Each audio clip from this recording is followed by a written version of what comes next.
And now that the NBA Summer League is all done, we welcome in CBS Sports NBA analyst John Gonzalez to make some sense of, well, what just happened. What just happened was an amazing championship game, I'll say that. Came down to overtime and a target score and a next basket win situation. What do you think about what we saw between Memphis and Miami, and which team do you think actually looks at this game and goes, you know what, we got something pretty good out of this?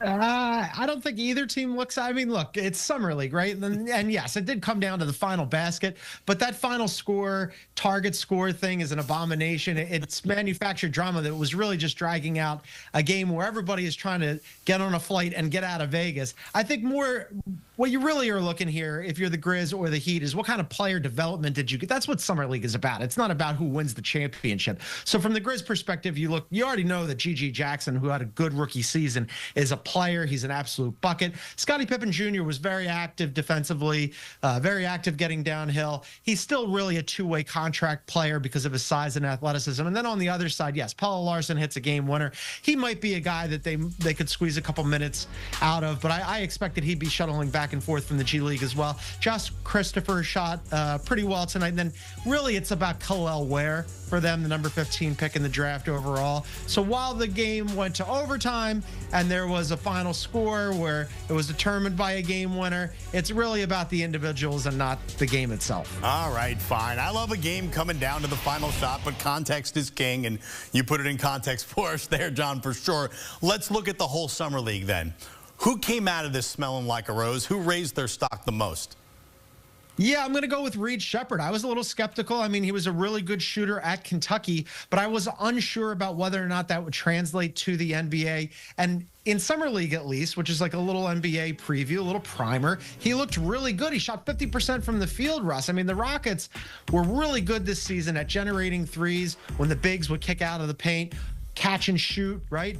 Well, he's a guy who's going to slot in really nicely on that. You can pair him with Amen Thompson or Jabari Smith, maybe paper over some of those defensive deficiencies. Although he was pretty active with his hands, got some steals, which was nice. What I really liked about him the most, though, was, as I mentioned, the size isn't really there, right? The athleticism, it's not like he's Tyrese Maxey who's going full speed all the way down the court. What he does have, though, is a really nice decel move, some nice hezzy moves.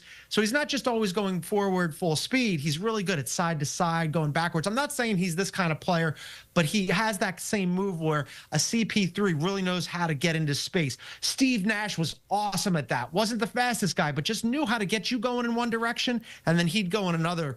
So really, yeah, Reed Sheppard for me was really impressive this Summer League. All right, of course, everybody in the Summer League is trying to either get on a roster or impress their teams or another team that's looking at them maybe, and they're putting down some film. Who blew their chance? Well, for me, it's a guy who wasn't even there. Scoot Henderson, it makes no sense to me. He had a disappointing rookie campaign. He was the 3rd overall pick. He was super inefficient shooting in his first season. He was awful from 3. There were some flashes late in the season where he looked like he could actually be something. But I'm just really curious, Russ, about why he doesn't show up to Vegas. Unless there's like an undisclosed injury. If there is, then I apologize to you, Scoot Henderson, because I know you're watching right now. If there isn't, why weren't you in Vegas? Why weren't you there to play with Donovan Clingan? You know, like guys who showed up, Brandon Miller showed up, Brandon Pajemski showed up, Jaime Jaquez, although he didn't play in the championship game, he showed up. All those guys, Russ, made first team all rookie. I just do not understand Scoot Henderson. Yeah, look, 4 games is not going to make or more than 4 games in this case, but 4 games is not going to make or break Scoot Henderson's development, but you'd want to see him do everything he possibly can to show, hey, I get it. My rookie year, not what you or me or anybody really wanted from me, but I'm showing up in Vegas. I'm going to show you that I can be the guy that everybody anticipated. Instead, no show makes no sense to me. All right, well, with that, we put a bow on the 2024 NBA Summer League. That's CBS Sports NBA analyst John Gonzalez. John, thanks. Their final 2